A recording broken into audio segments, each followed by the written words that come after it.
todas las religiones, en todas las mitologías del mundo, sin excepción, Dios es el que crea al ser humano, a su imagen y semejanza, usando distintas sustancias, por lo general barro, arcilla, tierra, o amasando al hombre como arepa en la mitología maya de la masa de maíz. Pero en fin, en todas las mitologías el hombre es la creación de Dios. Pero no quiero ofender a las personas creyentes que pueden estar escuchándonos, pero resulta algo paradójico. Si Dios ha creado al hombre, ¿cómo es que la mayoría de su existencia sobre la tierra, el hombre parece que haber existido sin Dios? Realmente, el género humano tiene más de 2 millones de años, pero ninguna especie anterior al Homo sapiens había dejado señales de religiosidad, de que estuviera realmente adorando a alguien, rindiendo culto a alguien.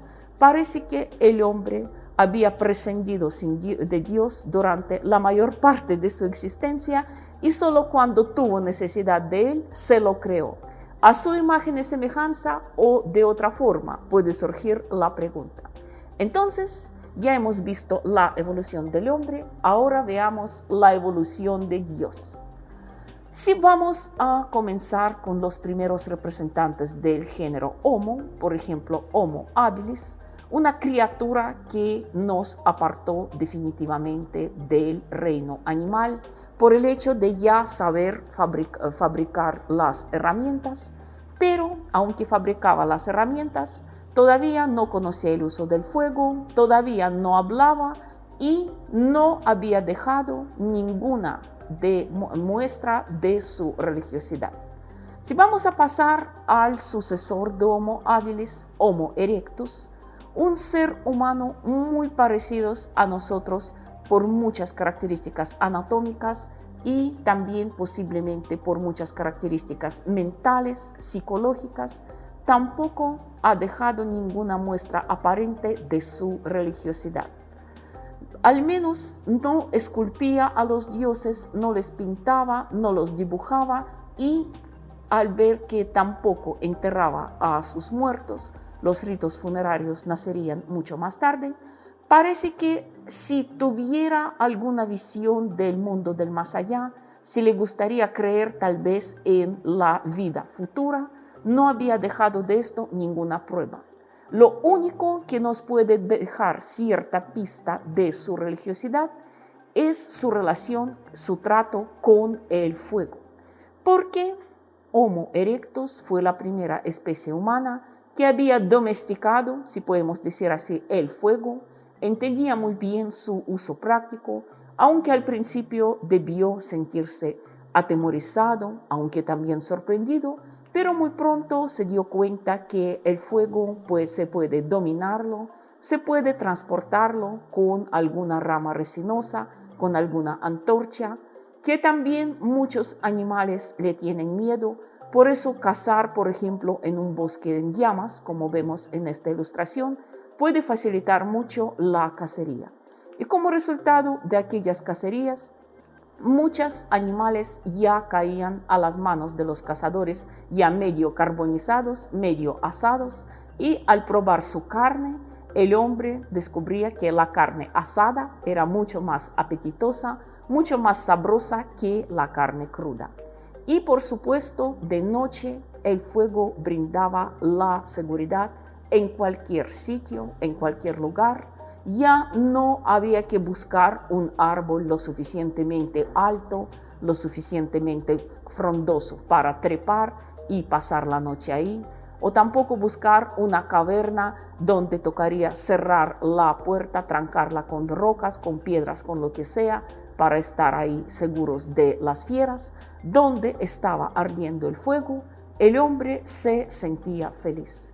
Y posiblemente incluso hay una relación directa entre el fuego y el desarrollo del lenguaje, porque reunidos alrededor del fuego, los seres humanos podían prolongar su jornada que ya no terminaba al desaparecer el sol. El fuego le daba al hombre más horas de ocio, de diversión Y tal como nosotros hoy a veces nos reunimos alrededor de la pantalla de un televisor, que aunque esté prendida, no escuchamos de qué se trata, con frecuencia en volumen apagado, pero mientras esté prendida el televisor, la familia sigue reunida en su alrededor. En cuanto el televisor lo apagamos, quiere decir sí, ya es hora de dormir. Posiblemente esto es como una repercusión muy lejana de los tiempos de Homo erectus, cuando el fuego era el centro de la vida nocturna de una familia, de un clan, de una tribu. Pero hay algo paradójico. Aunque Homo erectus, como ya acabamos de ver, ya había descubierto el fuego, había descubierto todos sus beneficios, todos sus usos prácticos, pero parece que no sabía todavía encenderlo. ¿Por qué?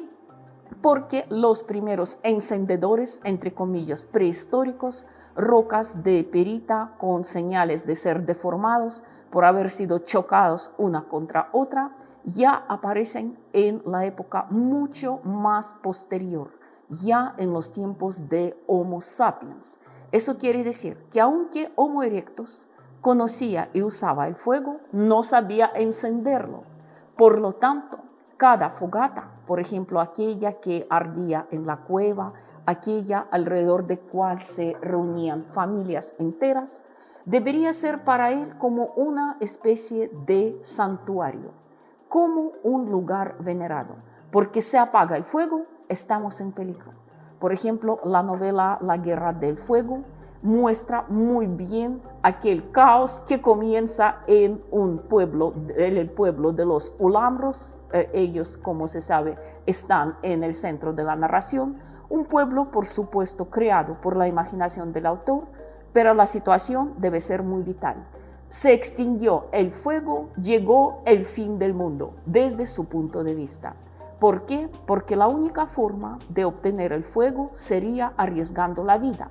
Como no tenemos nada con que encenderlo, entonces debe haber en la tribu algún héroe o tal vez un grupo de héroes quien se atreva a acercarse a un volcán en erupción o a un bosque, por ejemplo, en llamas, a un incendio forestal, para traer el fuego a sus seres queridos, a su familia, a su tribu, y solo así, hasta que unos arriesguen su vida para conseguir el bendito fuego, así se restablecerá la normalidad.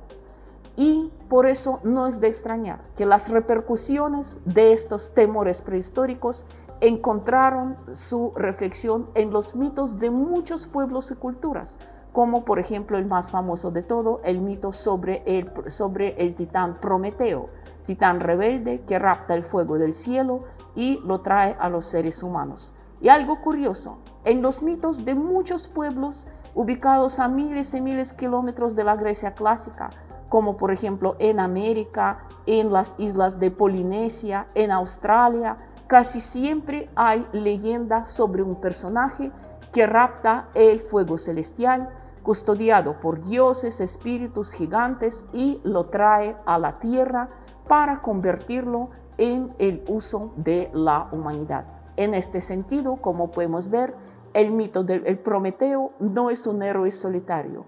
Tiene su análogo en mitologías de muchos otros pueblos y culturas. Claro que se puede hablar mucho sobre este tema. Sería un tema como aparte, el fuego y su magia en la mitología del mundo. Pero yo quiero decir solamente que a veces nosotros, los humanos del pleno siglo XXI, tenemos algo de los erectos, porque me imagino que todos hemos estado en la situación. Usted está en su casa, viendo una película, trabajando en el computador y de pronto se va la luz. ¿Cuál es nuestra reacción? Si es un apagón, digamos, en todo el barrio, con frecuencia uno escucha, ¡ay, hijo de pucha! Y no sé qué otros gritos. Es como la primera reacción. Nos quedamos petrificados en la oscuridad, paralizados en la oscuridad, tal como debería quedarse hace miles y miles de años nuestro antepasado erectus. Aunque, ¿qué nos puede pasar? Un oso escondido en el closet, un tigre dientes de sable acechando en el comedor o en la sala. Pero nuestra reacción es esta. Y solo después comenzamos a actuar como las personas de nuestra época, buscar fósforos, buscar velas, llamar a la electrificadora, maldecir a todo el mundo, existir cuando por fin van a dar la luz, etcétera, etcétera. Pero nuestra primera reacción es el temor, el miedo. Nos quedamos petrificados en la oscuridad, tal como lo quedaban nuestros ancestros hace miles de años. Así que posiblemente en aquella época anterior a la aparición del Homo sapiens, el fuego, el Dios, no era como a veces escuchan, Dios es hombre, es mujer, parece que no era ni uno ni otro, era el fuego. El fuego parece que era primera divinidad en la prehistoria. Si vamos a pasar a la siguiente especie, mucho más cercana a nosotros, ya no solo anatómicamente, sino también psicológicamente, el hombre de Neandertal, alias Homo sapiens neanderthalense. Aquí el asunto es mucho más complicado. ¿Por qué? Porque a diferencia de Erectus, el Neandertal sí había dejado muchas muestras materiales, muchas muestras ponderables de su religiosidad, más que todo en sus cultos funerarios. El Neandertal era el primero en enterrar a sus seres queridos y al parecer creía en la inmortalidad del alma. No sabemos cómo se llamaba el alma o el espíritu en Neandertal, aunque sí, sin duda alguna, debería haber algún análogo de esta palabra, porque los neandertales ya habían tenido lenguaje articulado, no muy distinto de lo nuestro, y seguramente tenían algunas palabras, algún concepto para definir aquello que sigue viviendo después de que se muera el cuerpo. Por eso en las tumbas de los neandertales, como por ejemplo en esta imagen de la tumba de un niño, de un recién nacido, mientras la madre y la hermana lloran, el padre coloca como ofrenda 3 abalorios de cristal de roca. Seguramente los niños neandertales les gustaba jugar con ellos, tal vez para que el niño pueda seguir jugando después de muerto, en el más allá. Triste y conmovedor, diría yo, esta escena. En las tumbas de los neandertales adultos con frecuencia aparecen armas, aparecen herramientas, aparecen aquellos primeros encendedores de pirita para que el hombre no quede sumido en la oscuridad, para que el alma pueda calentarse, pueda espantar los peligros con el fuego, tal como lo hacía en esta vida. Y sin duda alguna, el entierro neandertal más famoso, el más conmovedor, es el famoso entierro del hombre de las flores en la caverna de Shanidar, donde por primera vez hay testimonios de que el hombre había llevado las flores en la tumba. Pero parece que los cultos funerarios de los neandertales son más bien como una punta de iceberg apenas visible, mientras su mundo espiritual y de repente su religiosidad han sido mucho más profunda. Es muy difícil rastrear, digamos, la pista de las creencias neandertalenses, pero algunos hallazgos, además de los ritos funerarios, sí nos ayudan a verlos. Por ejemplo, en una caverna de Austria, en Drachenloch, habían sido encontrados más de 400 cráneos de oso de las cavernas, cuidadosamente apilados frente a la puerta.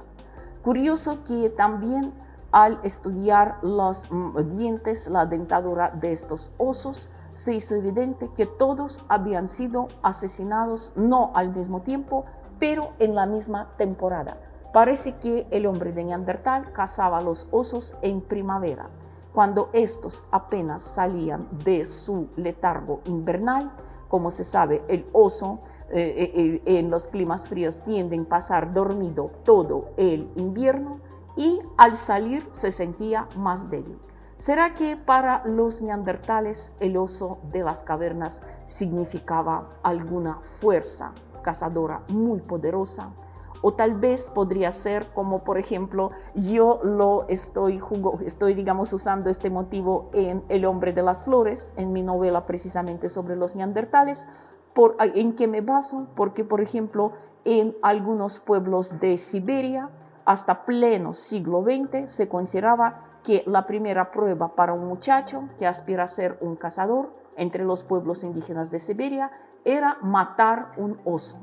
A veces los jóvenes más valientes lo hacían solos, armados únicamente con una lanza y con un cuchillo, a veces con apoyo de sus compañeros mayores, pero siempre el reto era el oso. Y basándome precisamente en el hallazgo de aquel santuario de los osos, como lo llaman a veces, y aquellos ritos de los pueblos nativos de Siberia, así nació la idea del hombre de las flores, relacionar aquella tumba también con el rito de la cacería de osos. O, por ejemplo, otra cueva situada muy lejos de Austria, muy lejos de Drachenloch. Se trata de Monte Carmelo, en actual Líbano, en el Próximo Oriente. Ahí, por ejemplo, habían sido encontrados los restos de un reno, los huesos y los astas apilados en una especie de altar de piedra y rociados con el ocre rojo. En esta imagen podemos ver una posible restauración de aquella escena.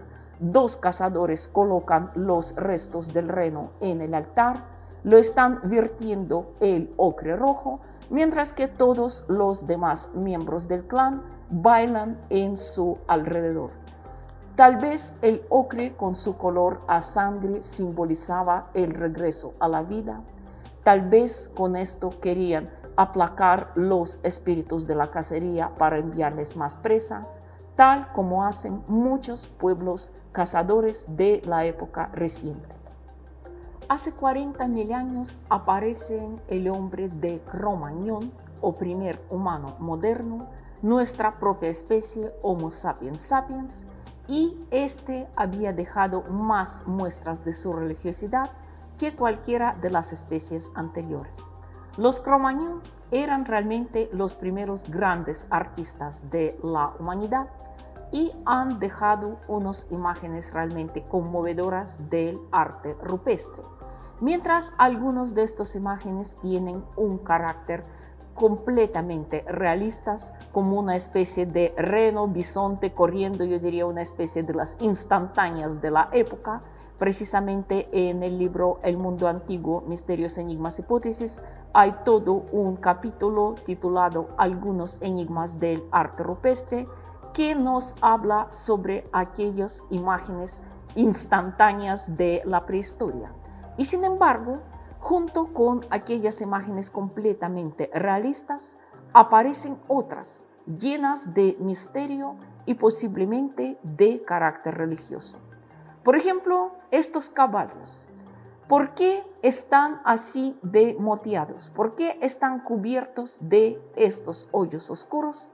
Y con frecuencia eso dicen que no, simplemente es una imagen realista, caballo así manchado, caballo moteado. Pero otros investigadores consideran que estos son en realidad señales de las heridas de lanzas, de dardos, y que tal vez pintando a un caballo herido, así como sabemos hay muchas imágenes de bisontes, ciervos, renos heridos, que tal vez así el hombre trataba de dominar la realidad a través del arte, como si voy a dibujar un bisonte herido y mañana los dioses o los espíritus o quienes sean complacidos por mi pintura me van a enviar un bisonte de verdad. Así muchos interpretan el arte rupestre. Pero también hay unas imágenes cuyo sentido hasta ahora no había sido descifrado, unos verdaderos misterios. Algunos consideran que pueden ser incluso primeros intentos de representar a Dios. Por ejemplo, esta imagen, una composición muy interesante que proviene de la caverna de Lascaux en Francia.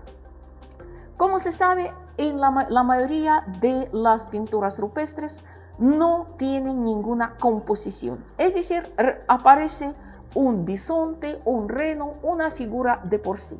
Aquí vemos una imagen curiosa de representar una escena con varios personajes.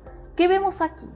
Un hombre representado de una forma muy esquemáticamente, con un cuerpo parecido más bien a una habichuela, con manos y pies tal como lo suelen dibujar los niños, con una cabeza que termina con un extraño pico de pájaro, un hombre que parece estar muerto, desmayado o tal vez sumergido en un trance. A su lado está un bastón muy parecidos a aquellos que usaban los chamanes en Siberia o en Norteamérica hasta una época muy reciente, rematado con una imagen estilizada del pájaro.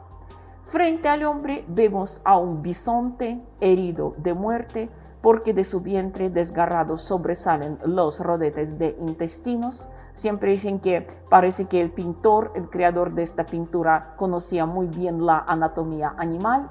Y en el otro extremo, un rinoceronte, lastimosamente medio borrado, un rinoceronte aparentemente ajeno a esta escena, que se aleja al trote de esta imagen.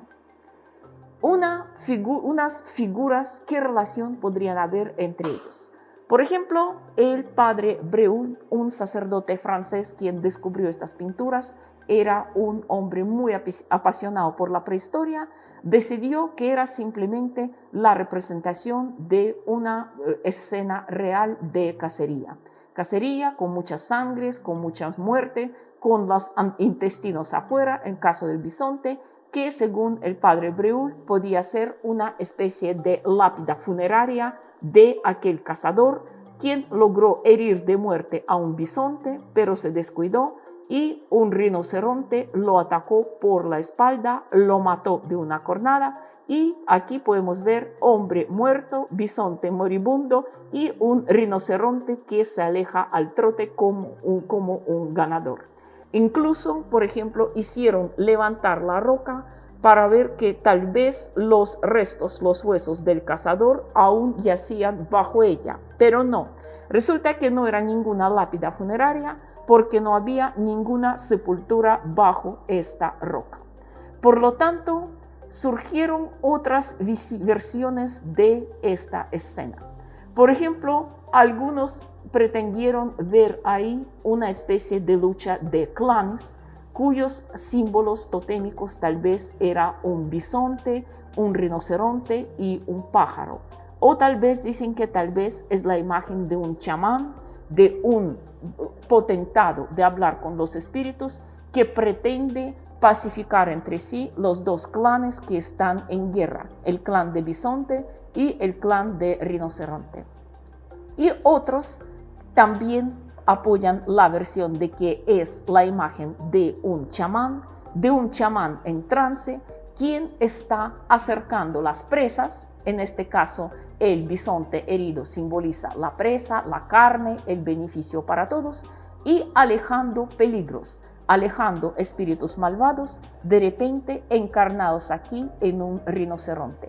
Más o menos lo que hacen los sacerdotes de todas las religiones actuales. Tratan de ganar la bendición de sus dioses y alejar a los demonios, a las fuerzas del mal. Posiblemente esta escena representa algún acto de exorción, algún acto de lucha entre el bien y el mal.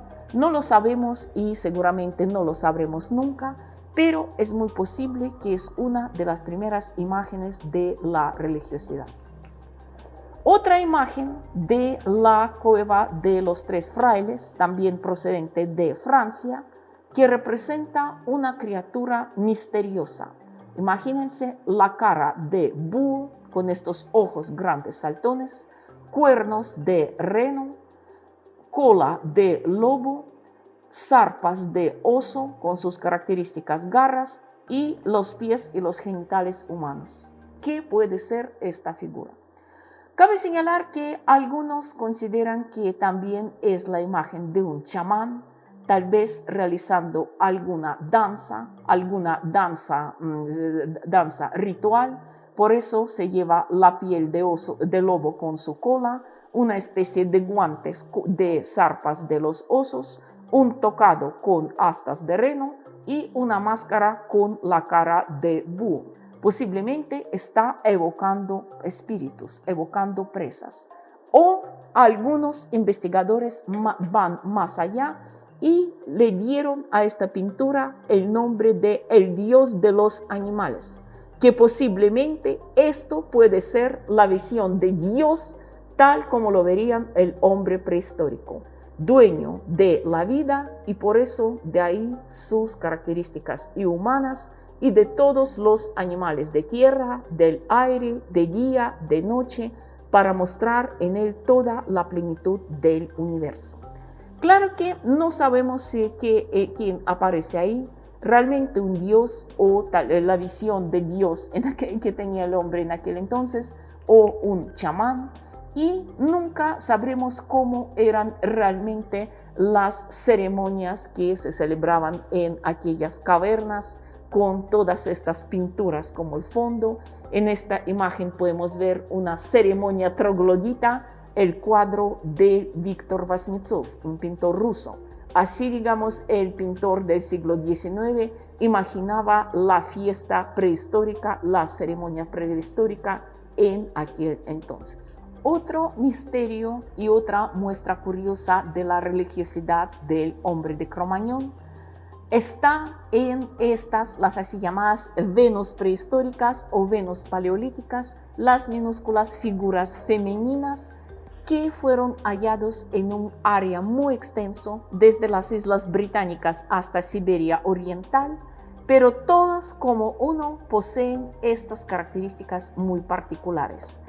Unos senos enormes, colgantes, parece que como una vez me han dicho mis estudiantes cuando les mostré estas imágenes, dijeron, el Botero no inventó nada de nuevo con sus gordas, o parece que en la prehistoria tampoco sin tetas no había paraíso.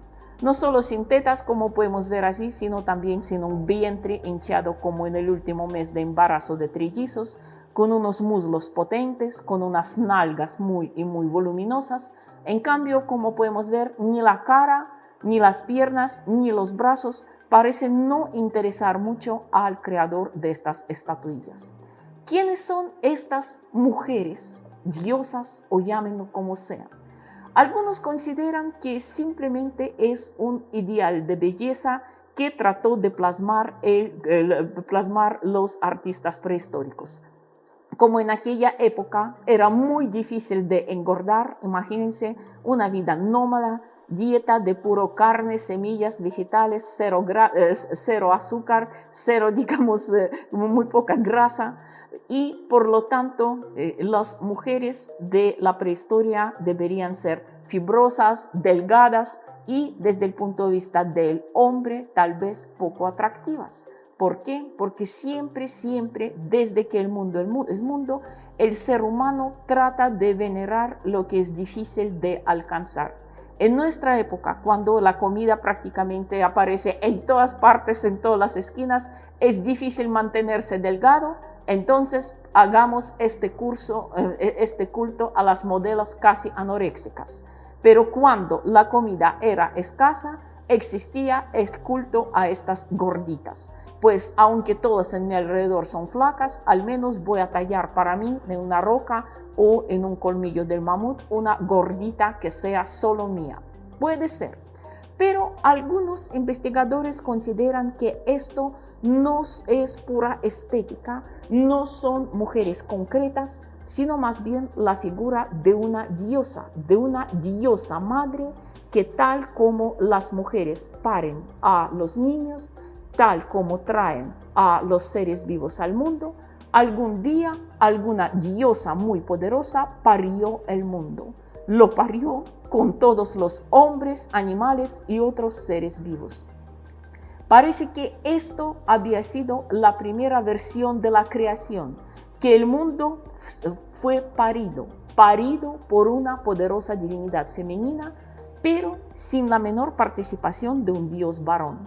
¿Por qué? Porque no hay ningún análogo a la figura de un Dios Padre en aquella época. Y estamos hablando de la época del hombre de Cro-Magnon, de los cazadores paleolíticos de la última edad de hielo. Curiosos también las pinturas en las paredes, como podemos ver aquí, unos gigantescos aves rapaces, parece que son buitres, devorando, atacando a unos cuerpos humanos decapitados. ¿Qué quiere decir eso? Pues, como se sabe, en una de las religiones más antiguas de hoy, el zoroastrismo, se considera que el cadáver no debe entrar en contacto ni con el agua, ni con el fuego, ni con la tierra. Con esto los contamina y los dioses pueden considerarlo como una ofensa. Por eso, la carne, hasta que se pudra, debe ser llevada al cielo por los mensajeros celestiales, es decir, los buitres y otras aves que vuelan en lo más lejos. Por eso, según muestran los hallazgos en Çatalhöyük, en estos santuarios tan antiguos, los cuerpos deberían haber sido dejados, tal vez no en la intemperie como tal, sino tal vez en unas plataformas. ¿Por qué? Porque, como se sabe, los animales carroñeros como hienas y chacales suelen llevarse a enterrar también los huesos.